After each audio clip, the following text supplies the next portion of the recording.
আসসালামু আলাইকুম সুপ্রিয় দর্শক, আশা করি সবাই খুব ভালো আছেন। আজকের পর্বে আপনাদের সাথে শেয়ার করব চিকেন নাগেটস। আজকাল কর্মব্যস্ততার কারণে অনেকে ফ্রোজেন ফুডের প্রতি নির্ভরশীল হয়ে পড়েছে, তাই কিভাবে চিকেন নাগেটস তৈরি করে আপনারা দীর্ঘদিন সংরক্ষণ করতে পারবেন সেই রেসিপিটি সহ চিকেন নাগেটস আজকে শেয়ার করব। তাহলে চলুন রেসিপিতে চলে যাই। আমি চিকেন নাগেটস তৈরি করার জন্য মুরগির বুকের মাংস নিয়েছি মেজারমেন্ট কাপের 2 কাপ। প্রথমে আমি চিকেনগুলো একটু হালকা করে ব্লেন্ড করে নিব। এই তো একটু হালকা করে ব্লেন্ড করে নিয়েছি, এটা আমি পরবর্তীতে আবার ব্লেন্ড করব। এখানে দিয়ে দিচ্ছি 1 টেবিল চামচ পেঁয়াজ বাটা, দিয়ে দিচ্ছি 1 টেবিল চামচ করে আদা রসুন বাটা, দিয়ে দিচ্ছি 1 টেবিল চামচ লাল মরিচের গুঁড়ি, দিয়ে দিচ্ছি 1 টেবিল চামচ সয়া সস, দিয়ে দিচ্ছি 1 চা চামচ কালো গোলমরিচ, চাইলে আপনারা সাদা গোলমরিচের গুঁড়িটাও দিতে পারবেন। স্বাদ মতো লবণ দিয়ে দিচ্ছি। এখানে আমি 4 পিস পাউরুটির সাইডের ব্রাউন অংশগুলো কেটে বাদ দিয়ে দিচ্ছি। আপনারা ব্রাউন অংশগুলো দিয়ে ব্রেড ক্রাম্বস তৈরি করতে পারবেন।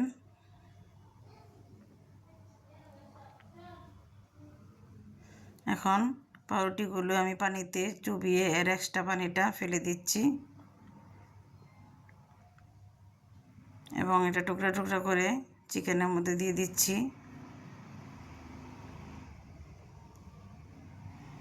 এখানে দিয়ে দিচ্ছি 1 টেবিল চামচ টমেটো সস, আর দিয়ে দিচ্ছি 4 টেবিল চামচ সয়াবিন তেল। আপনারা সয়াবিন তেলের পরিবর্তে এখানে বাটার অথবা ঘিও ব্যবহার করতে পারবেন।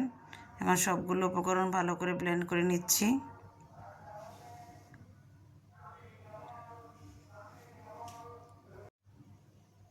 আমার চিকেন নাগেটসের মিশ্রণটা ব্লেন্ড করা হয়ে গিয়েছে। এখন আমি একটা বাটিতে ট্রান্সফার করে দিচ্ছি। এখানে আমি 2টা ডিম ভেঙে নিচ্ছি।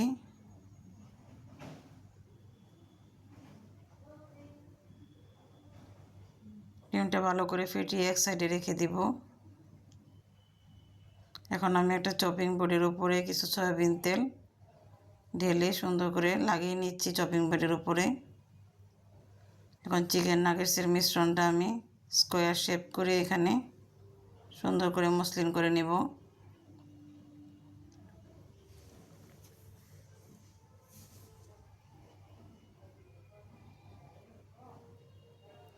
এখন একটা ছুরির সাহায্যে সাইডের অমসৃণ অংশগুলো কেটে বাদ দিয়ে দিচ্ছে এবং স্কোয়ার শেপ দিয়ে নিচ্ছে। আপনারা চাইলে যে কোনো শেপ দিয়ে এই চিকেন নাগেটসগুলো কেটে নিতে পারবেন। সাইডের অংশগুলো দিয়ে আবার চিকেন নাগেটস তৈরি করা যাবে। আমার চিকেন নাগেটসের মিশ্রণটা একটু নরম হয়েছে, তাই আমি 30 মিনিটের জন্য এটা ডিপ ফ্রিজে রেখে দিব।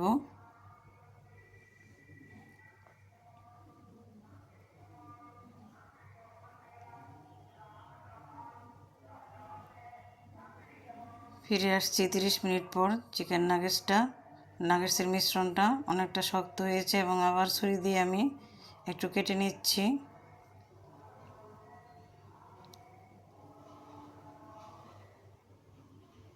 আপনারা এরকম যদি একটু নরম হয় তাহলে 30 মিনিটের জন্য ডিপ ফ্রিজে রেখে দিবেন। একটু শক্ত হলে তাহলে চিকেন নাগেটসগুলি বানিয়ে নেবেন।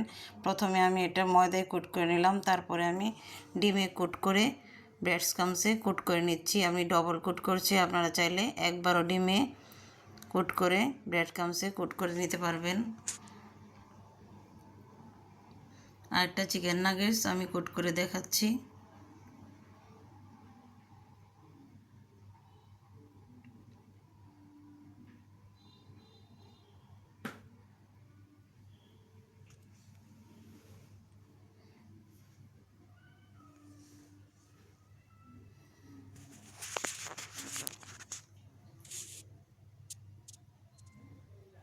আমার সবগুলো চিকেন নাগেটস কোট করা হয়ে গিয়েছে। এখন আমি কিছু চিকেন নাগেটস ডিপ ফ্রিজে সংরক্ষণ করে রাখবো একটা বক্সের মধ্যে করে।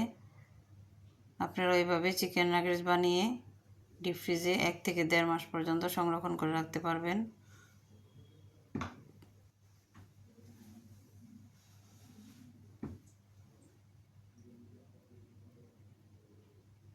কিছু চিকেন নাগেটস আমি ভেজে দেখাচ্ছি।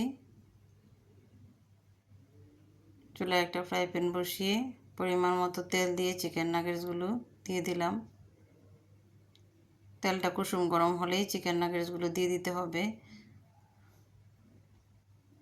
খুব বেশি গরম করলে তেল চিকেন নাগেটসের উপরে তাড়াতাড়ি কালার চলে আসবে এবং ভিতরে কাঁচা থেকে যাবে। উল্টে পাল্টে চিকেন নাগেটসগুলোকে ভেজে নিতে হবে, তা না হলে তাড়াতাড়ি উপরে কালার চলে আসবে। সুন্দর একটা গোল্ডেন ব্রাউন কালার হলে চিকেন নাগেটসগুলো আমি তুলে নিব। তো আমার চিকেন নাগেটসের উপরে একটা সুন্দর গোল্ডেন ব্রাউন কালার চলে এসেছে। আমি এখন চিকেন নাগেটসগুলোই তুলে নিচ্ছি।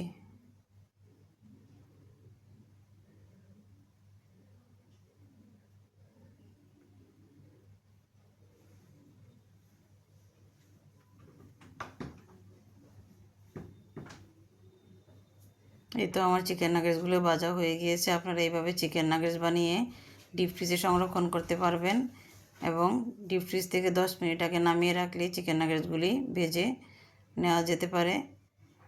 এই তো একটা চিকেন নাগেটস আমি ভেঙে দেখাচ্ছি, উপরটা কেমন মুচমুচে এবং ভিতরটা সফট হয়েছে। আমার রেসিপি যদি ভালো লাগে তাহলে অবশ্যই আমার চ্যানেলটি সাবস্ক্রাইব করবেন এবং বেল আইকন বাটনটি প্রেস করে রাখবেন।